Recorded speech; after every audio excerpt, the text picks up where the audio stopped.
Welcome everybody to Sprint's first webinar presentation. We thought that it would be very useful perhaps to families and also other providers to learn a little bit more about all the different strategies and techniques, given that many of us have had to deal suddenly with having to work and mind our kids and having to manage household chores and everything else that we need to do, plus all the stress of COVID while being home and confined. So, and Grainne Dunleavy is going to give us a lot of wonderful tips and strategies based on her experience. So let me tell you a little bit about her. She has more than 20 years of experience working with students and families as a school counselor in Ireland and then in Paris. Since September, she's launched herself as an independent, combining her training experience in teaching, school counseling with reality therapy, and a master's in positive psychology. So Grainne offers positive parenting counseling, coaching, and well-being consultations for children and adults. She also offers positive education workshops for teachers and schools. She has a blog, and we'll put a link to that in a little bit onto the chat feature. You can also see that when we put the talk back up for everyone to watch, we'll have access to her blog as well. Let me just ask everybody to please, this presentation will be recorded. And so just for privacy concerns and French legal laws and all that, please have your videos off through the duration of the talk. And also make sure your microphones are muted so that we don't have any interference. All questions, there's a chat feature for those who are not familiar with Zoom. There's a chat feature on the bottom of your screen, or if you're on your phone, there should be a way to access the chat feature. Every device has a different presentation for Zoom, and you can go on the chat feature and go ahead and type up all your questions there. And my name is Seta Kazanjan. I didn't introduce myself. I'm the president of Sprint, and I will be moderating and keeping an eye out for any questions and so on. And we'll try to get to as many as we can at the end of the talk. Okay, so without further ado, let's begin. Okay, hi, I would like to welcome you again. My name is Grainne Dunleavy, and I will be doing the workshop, if you like, today. And we're going to be starting just by looking at, let me just open this up here, share. We're going to start with looking at this presentation.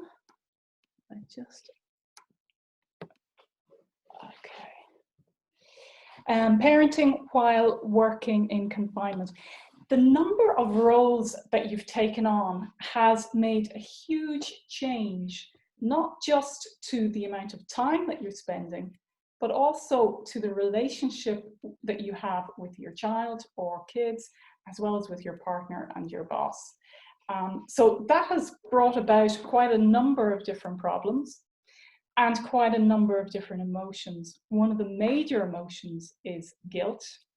Guilt about, I just don't have time to do what needs to be done. And fear, my child is going to fall behind.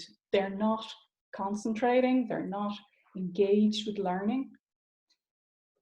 And there's the third one, my child is just completely unmotivated. So they're the three concerns that have been brought to my attention the last while.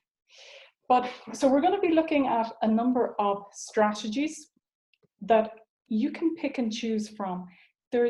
Nobody has the same family situation at home. There's some people dealing with illness, some people are single parents, some people have got help, they've got several kids, etc. So take the strategies that you think will work for you. Okay, I'm going to start here with it's a working from home with kids coping continuum. Okay, on one side we've got some parents who are coping, they're coping just fine. not brilliantly, they're not doing as perfectly as they would like to be doing. But again, this is working from home with kids and doing homeschooling was not a choice, okay? Homeschooling, if you were to choose to do it, you'd probably do something completely different. You'd own your own curriculum, you'd set up your times yourself, you wouldn't be working in another job at the same time. So if you're coping, you're doing quite well. And also, if you're in this category, your relationship with your child is still okay. There may be daily correction, but generally speaking, things are going okay. On the other end of the scale, you've got some parents who are really, really struggling at the moment. And there's a real breakdown in the relationship, frequent challenging behavior, boundaries crossed, etc. So most parents would be somewhere in the middle. They'd be good days and bad days. And so that's where we're starting, okay? What we want to do is to move people from struggling up towards the coping and doing better. Okay. First things first, and that is to try and create a balance, not just for you, but also for your child. Kids, if left to their own devices, they might be in their room on a screen all day long, telling you that they're doing homeschooling, and you know that's not true. So it's important to help them to create a balance. What I have here is blocks of time. And if you can think to yourself, you can have a very formal schedule or you can have a looser schedule. But if you can have boundaries around certain time blocks in the day, things will work smoother. If you've spoken with your boss and you have set aside times that are quiet time for your kids working or for them on the screen, then you can take meetings more easily during nap time, etc. You can do homeschooling for bits that need a little bit of extra help at another time. It's important also to have exercise, self-care, fun, family time. I'll be talking about some of these in a little bit. The self-care, if you don't look after yourself, then you won't be able to look after anybody else, okay? You've got to consider taking some time, whether that's before everybody gets up in the morning, take some space, maybe go for a walk by yourself, not just with your kids. But also throughout the day, if things are getting very heated, and they do, they will, just noticing how you're feeling at that particular time and taking some time out. If you're able to show your kids that you are looking after yourself and that you're self-regulating your emotions, they are much more likely to be able to model your behavior when they get stressed, okay? Flow is a state of being, it's a positive psychology thing, where you're totally engaged in something.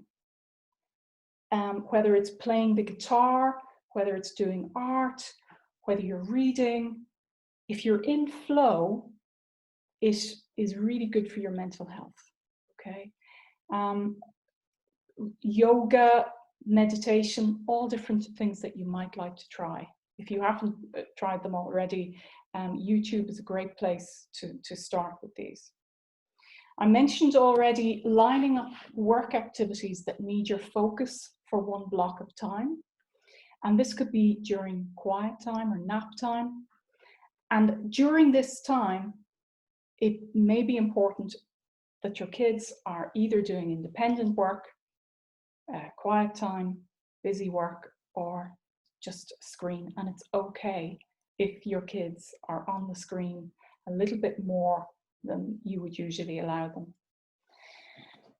Quiet time is a really great opportunity for you to get some work done. Your kids during this time can do independent work, but kids will often say to you, oh, we weren't noisy, we were just playing, we were just doing something. A sound monitor is something that you can download on your phone or your iPad, and it allows them to be able to monitor themselves pretty much, because once it goes up above the green level, then it will let them know. And you know, there can be consequences that you take a minute away from golden time or something like that. I'll introduce that in a second. If they are excessively noisy while you're in a meeting, okay?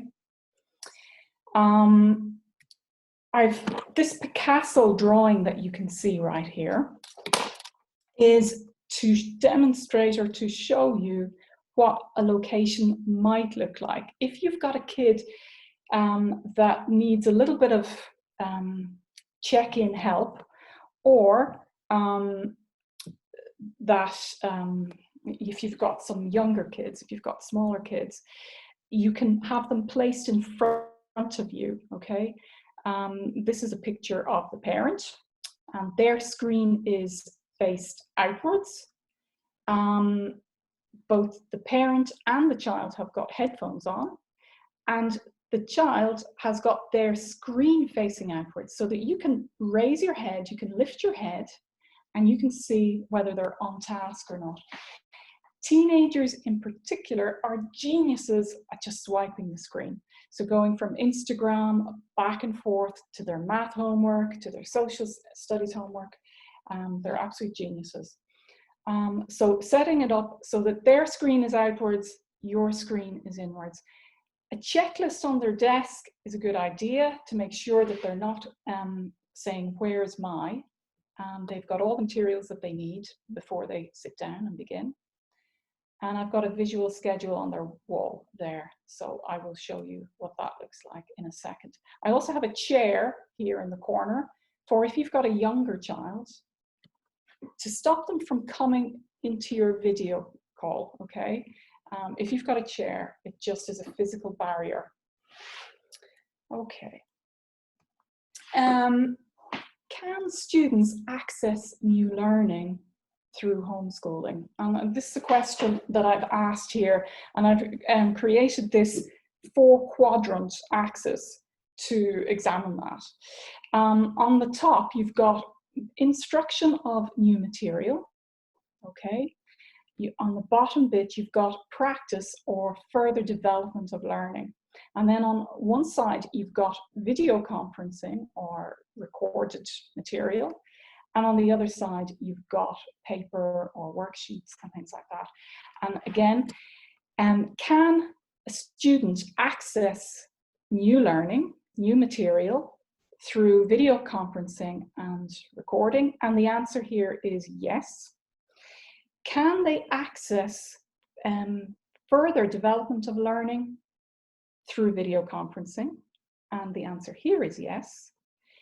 Can they access new material through paper and worksheets?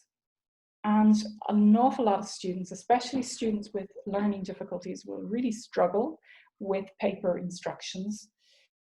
And down here we've got, can they get access to learning that is further development learning, practice and applying knowledge that they already know? And the answer is yes, they can through paper, worksheets, etc. But sometimes accommodations may be necessary, and we'll talk about that in a minute. Okay, so what can your role be then in homeschooling? First of all, it's to set up the routine, create a sense of balance, encourage and support, connect with the teacher for younger kids, and read to younger kids as well. But your role is not, and this is really important, your role is not to replace a subject teacher. If you hated math as a kid and you're teaching your child how to do math, they are going to have the same feelings that you feel about the subject. It's important that you don't pass these on to your child. Or if you have to look up YouTube to be able to find out what's how to do a problem or to do a question, then this may not actually be what the teacher wants them to learn or the way that the teacher wants them to learn. So it's probably better that you connect with the teacher directly instead. Okay, so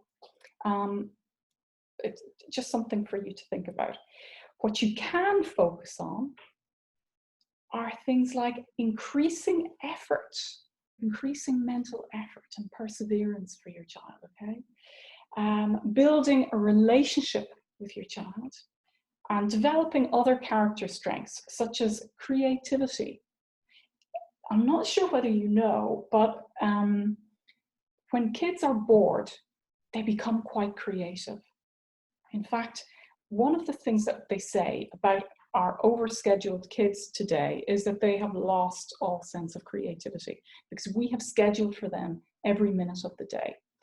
So give them a little bit of time where you're not entertaining, where you're not trying to fill all the gaps, and let them be bored and let them be creative and let them be curious. The self-regulation part, again, I mentioned that with your self-care. It's important that they see you modeling self-regulation. When you're getting anxious, when you're getting stressed, if you come into a conflict with them, and there will be many opportunities over the next while, I'm sure there have been already, where there will be a conflict situation. And for you to take a pause and say, no, I'm just feeling really angry right now. I just can't deal with this right now. And just step away and tell them that you'll come back to it in half an hour or something like that. There are a lot of different strategies that you can really help them to understand. They can have certain feelings. Everybody has a whole range of feelings. We all have them. But what you do when you have those feelings is a whole other thing. We don't act against someone else when we're feeling angry. We use different strategies to calm ourselves down, okay? And we take a moment and we try to solve our problems when we're calm rather than when we're all stressed, okay? So decreasing stress and anxiety.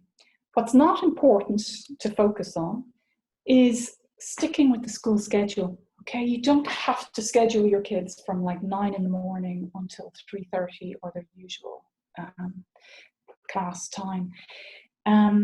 They may not need all of that time. And if they're either in front of a screen or if they're doing independent work, they'll go crazy. Okay, so it's important to break things up, and I'll show you a little bit about that in a second. And for you to block time, set a routine, but just set it that it works for you, okay? And it works for your family. Good practice. Spend time with your kids in the morning so that they're not needing to interrupt you and ask you, what do I do now, and stuff later in the day. They're not as needy as when you need time to go and work. If you go through the schedule with them and you help them to prioritize, this is another skill that you're offering them. It's another opportunity for them to grow. A bingo card of independent time educational choices for when they finish something, what do? Is a good idea to have done in advance, as well as boredom time. Things that they may not have thought about, and again, they can expand on the list. Creating a math board game, project on a favorite animal, make a jigsaw, draw a coronavirus monster, create a marble game out of cardboard. There are 100 different ideas that you can put down on a bingo card. And there can be some educational choices, some fun creative choices. It can be a mix, okay? When you're thinking about creating a routine, think in terms of short blocks. Instruction, writing, activity, movement break Kids need things to be broken up. Again, if you sit them in front of a screen all day or sit them in front of paper all day and expect them to learn, you'll be struggling, okay? So it's important that you break it up into small blocks, depending on the age, 10 minutes, 20 minutes for a little writing activity, change the activity, and then a movement break. 5-minute movement break. You can do energizers, or they can actually, they can go to the toilet and different things like that. There's energizers, brain breaks available on YouTube, and they are quite good. Start with what's easiest. If you want your child to be able to engage with learning, you start with what's easiest, what they don't mind doing, and what they feel they can do without too much energy. If math is their favorite, go for it. Or if it's whatever their favorite subject is. The second subject that you'll get them to do during the day will be a little bit more challenging, okay? So start with the easiest, move to something a little bit more challenging. And if you can try to hit reading and math in some format 5 out of 7 days, that would be the absolute ideal. This is an example of a visual agenda, what a visual agenda really is. People think that it is just words with the time, where it's an actual picture. If you've got a dyslexic kid, if you've got a kid who is younger, visual agendas really are helpful. Also, you've got a clock here, and you'll find that some kids really struggle with that. So having it there, 2 different types of clock, helps them to be able to follow the schedule. They have an expectation of what's coming next. And again, it helps to keep structure. The structure helps to keep them safe, or keeps them feeling safe and happy, okay? I'm going to talk just for a minute about mindsets. And this is a real opportunity. Confinement is an opportunity for you to look at mindsets in a different way with your kid. You've probably already heard fixed mindset, growth mindset. Fixed mindset, you've got kids who they give up on learning because they think that mental effort should not be needed if they were already good at something. They think that intelligence is fixed, and they really fear failing or making mistakes. They don't like making mistakes. Where a growth mindset, kids, effort is what helps you learn.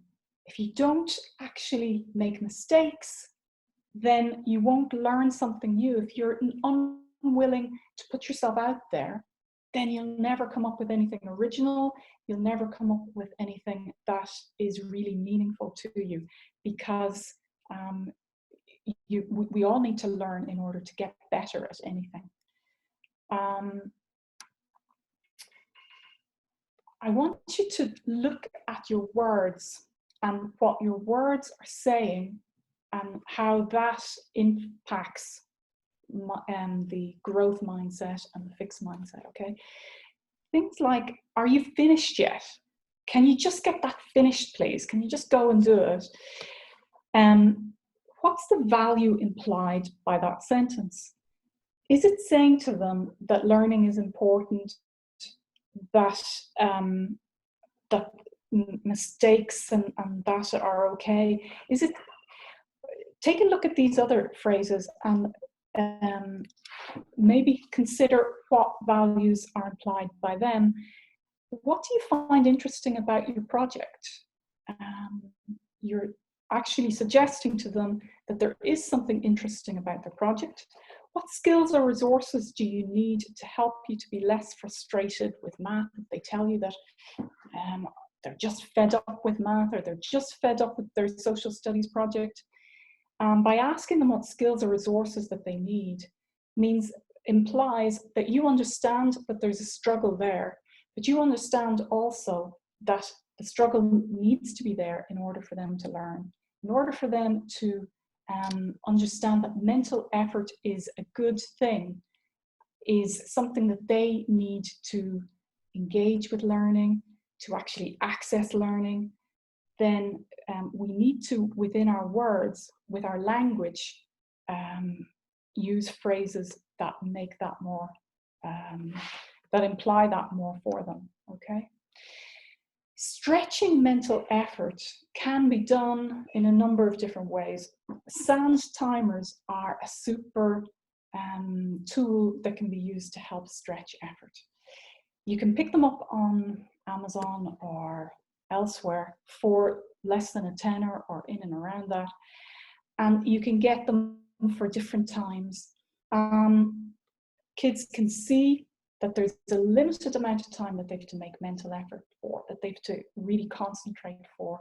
And after that time, instead of asking them, are you finished yet? Say, would you like to continue? You've done really, really well. You've put in some nice effort there. We want them to be able not just to complete work, because that's just the icing on the cake. We want them to be able to access learning. We want them to engage with learning, and we want them to master the topics, not just complete the work. So completion of work is not as important. And a lot of parents are saying right now, my kids, they're not engaged with the work. You don't start with the top, okay? Don't start with the work completion bit, because if you're worried about that, then you're going back to that fixed mindset again, where it's all about completing the work, and the mental effort part isn't as important, okay? I've done out a thing here where if you peel back, take the roof off the work completion part, and there's a few other steps that you can look at if your kids are disengaged. First of all, what are the obstacles around their learning? If they've got an individual educational plan, take a look at, are you meeting whatever accommodations that they need? Are there things in the way that are obstacles in the way of their learning, basically? Peel it back again. We want them to engage with learning. We want them, and that can be, it can have an umbrella effect. If your kid is good at reading, and you talk to them about the effort that they had to put into for that, and you also imply that that same mental effort is needed for other learning. And the same can be for soccer, for tennis. You've got sports stars who, they're good, they're talented, but if they didn't put mental effort as well as physical effort into what they were doing, they would never be as successful as they are. Okay, so you can take effort from other things and use it to bridge the gap to where you want it to be. And even below that further, there's a lot of different things that help kids to engage with learning. Positive relationship with them. I mentioned language already. Recognizing strengths. Having a positive structure to resolve problems. Being consistent, being reliable.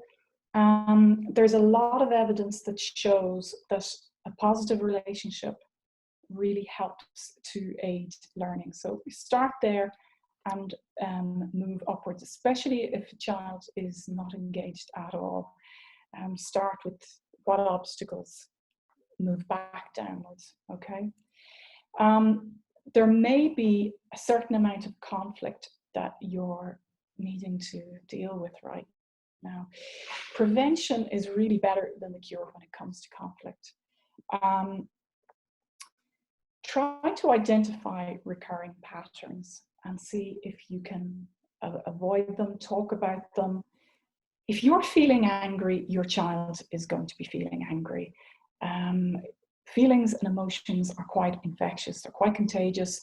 And what might really help is for you to, again, to model good behavior of how you would like your child to react. So if you're very stressed, you let them know that you're stressed. and you let them know that you'll talk about the issue afterwards. But you start with maybe calming yourself down, and then you'll address the issues. So it is a real opportunity during this time to look at that. Other preventative measures are a social contract. Okay, you might be thinking, well, what's that? Is that not just for schools? It can also help you at home if you have set up something like this. You've got on one side, you've got rights, and on the other side, you've got privileges. Kids tend to mix up rights and privileges. I have a right to my iPad, it's mine. That's not true. If they got a whole load of Easter eggs, chocolate Easter eggs, on one day, would you give all the chocolate Easter eggs to them on the one day? No, you wouldn't. Wi-Fi, use of a device is a privilege, not a right. They do have a right to education. And if they respect that right, if they show that they're being responsible and they're respecting the equipment and they're meeting basic expectations around behavior, etc., then they can have a privilege of using their device. And the same for other things, but you might like to take a look at that later. We can post this on the website later. We'll give you a PDF of it. Golden time is something that works particularly well with elementary or middle school kids, okay? If you've just got 30 minutes, and I'm saying 30 minutes, even though you've probably got several hours for them to fill time during the day. But if you've got 30 minutes where they can have a choice activity, one that you wouldn't maybe necessarily usually offer them, and you withdraw 1 minute at a time for poor choice of behavior, it is an incredibly powerful tool to prevent bad behavior, okay? And also things like, quiet time, if they're supposed to be doing independent work, they're supposed to be doing something and you find that they're doing something else. It can be really useful to just take 1 minute rather than taking the whole device and then you're taking everything away from them and you've nothing left to take. One of the things that is very, very important is to connect with your kids and your family at this time. There's a lot of anxiety, there's a lot of feeling cooped up, etc. Having family rituals is something that is really a good idea to set up, especially for international families that are on the move all the time. They can, having family rituals gives them that sense of belonging, okay? And it offers you an opportunity to check in with how they're feeling. So things like eating your meals together, sharing what you're looking forward to, what went well during your day. It's also an opportunity for you to ask them, did you have any interesting challenges today? And get excited about interesting challenges. Challenges are not something to run away from. There's something to talk about and to look at how we can resolve them. What skills do they need to learn? Themed evenings give a really good opportunity to do that as well. You can have anything from pizza night to board game night to movie night, etc. And they can be fun as well as give you that chance to connect. Individual learning needs. Okay.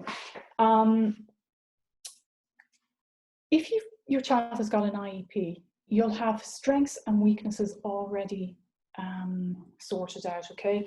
You'll know where your child's strengths are and you'll know where your child's weaknesses are.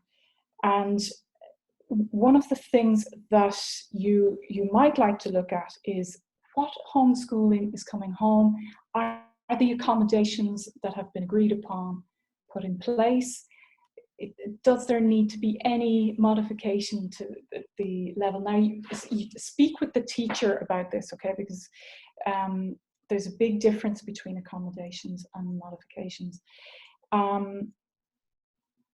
but they may benefit while they're at home. It's a completely different environment. They may benefit from having some extra accommodations to help them access learning if they're not already accessing it, okay?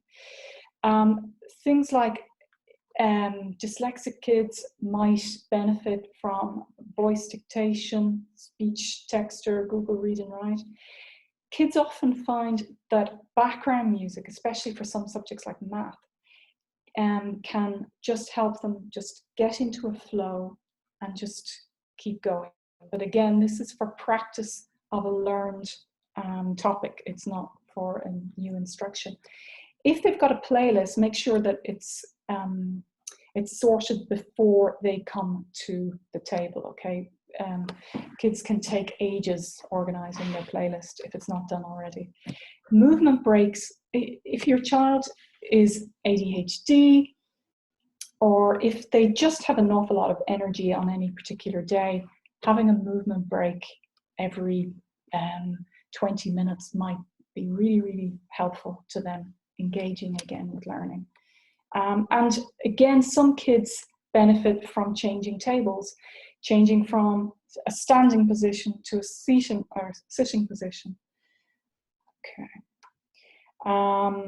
Some kids, there's just too much on the paper at the time. So cutting up the questions, cutting up a worksheet into single questions can help. And then you can attach movement. They have to come up and get the next question. Ideas dice help to get kids started.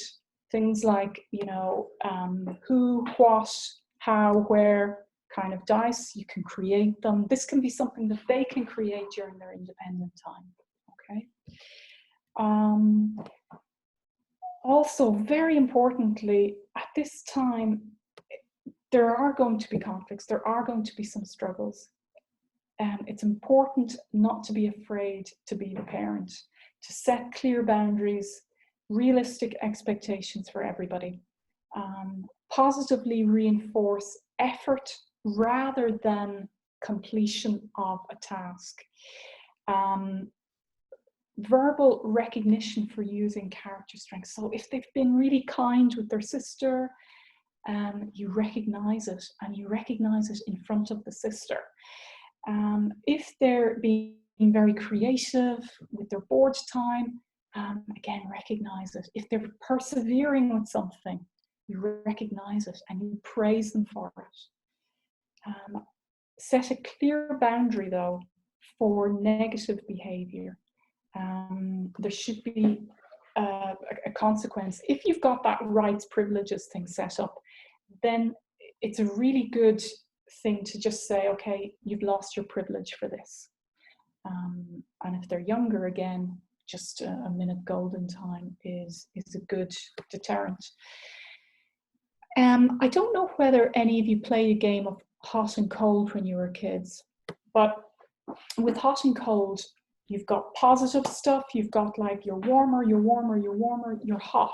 Okay, you're where you need to be. And you've also got colder stuff. You're cold, you're moving in the wrong direction. Kids need that for their behavior. They need both positive reinforcement as well as, look, you've gone too far. You've lost privilege. And this should be done again without too much angry emotion or anything like that. And we can model that for our kids by taking time, saying we're going to talk about that a little bit later, and showing them how you're looking after yourself. How are we doing for time? Okay. Every day is pretty much a new day. They get a blank sheet every day. Okay, so if they were really, really terrible, if yesterday went horribly, then think to yourself, today is a completely brand new day, and it's an opportunity for everybody to have a clean slate. Okay.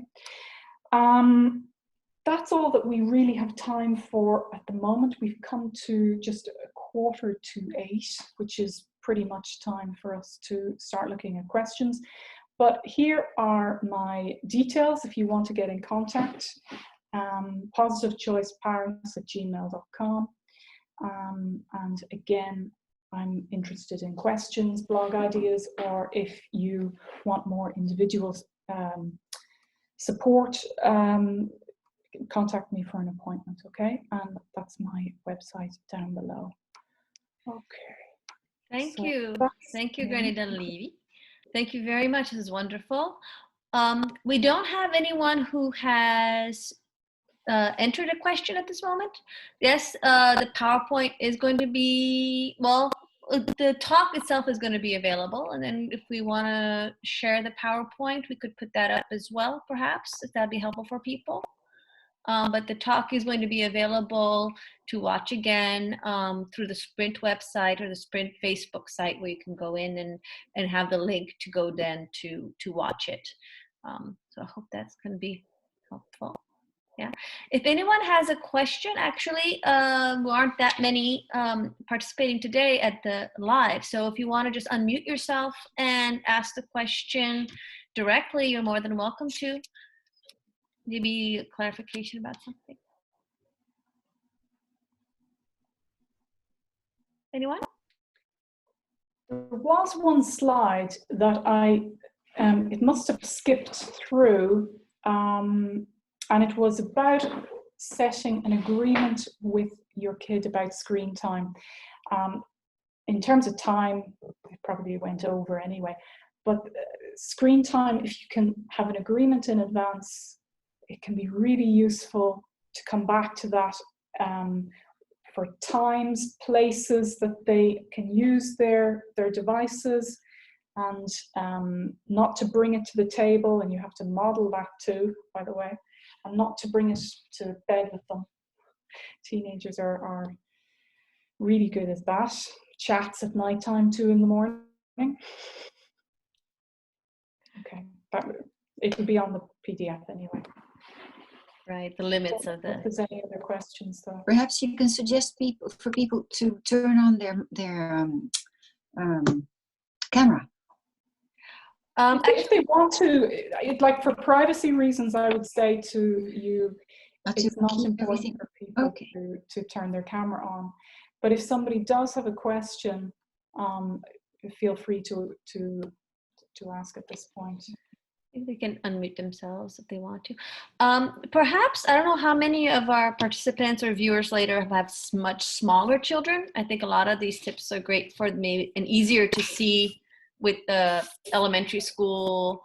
What would you kind of help for maybe a suggestion of how it would apply for the really small kids, maternelle kids and so on, who might not actually have a lot of homework to do, but you're trying to get through your day and have talking about it's really difficult to work at the same time as have kids that are in maternelle and younger kids, because they need a lot of attention, and they can't do independent work for as long, and even screen time, the blocks are smaller. The ideal thing is to really be quite creative and to have a plan yourself that you move them from station to station. This is in an ideal world.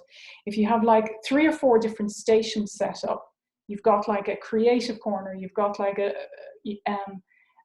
corner for them to play something else, you've got like a sensory corner where they've got like water or sand or something like that, or toys.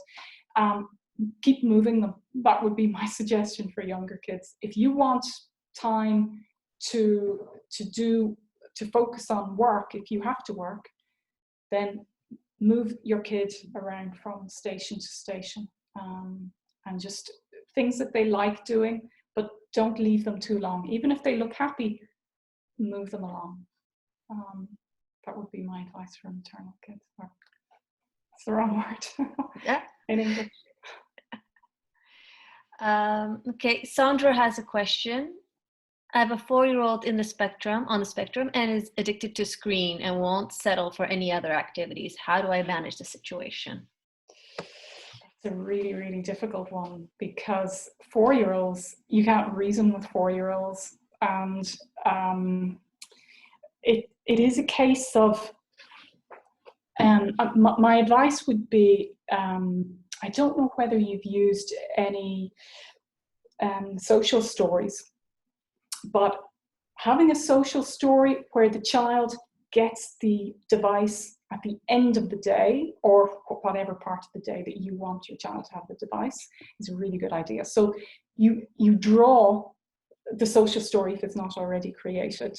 You make it up, you write the story, and you have the child doing other activities during the day. You have them, again, if they're 4, they'll benefit from a sensory station, they'll benefit from yoga kind of activities, they'll benefit from reading to them, they'll benefit from playing with their trains, but have set times. I'd literally go through the day in a social story, and this is what we do at this time. So there's no possibility of an alternative, is what I would say. This is what we do this time. No, look, we've got this visual agenda here. It's now this time. The problem for parents then becomes they have to be as consistent and reliable with that time as possible. So autistic kids are definitely a little bit more difficult to reason with, but set up a routine that works, that has, I guess, a little bit of flexibility for you.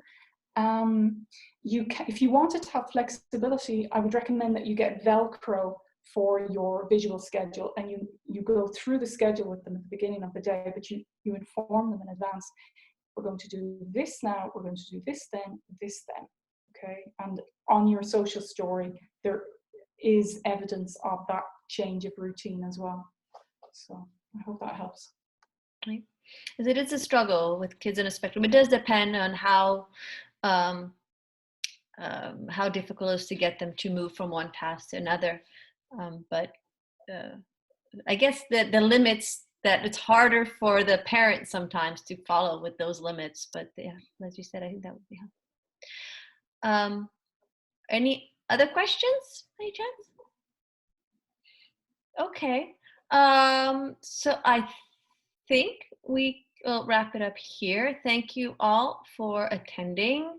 Thank you, Grainne, for this wonderful presentation. And we have your contact information that we'll put up with the talk. It should come up in a day or two on the Sprint Facebook site and the website.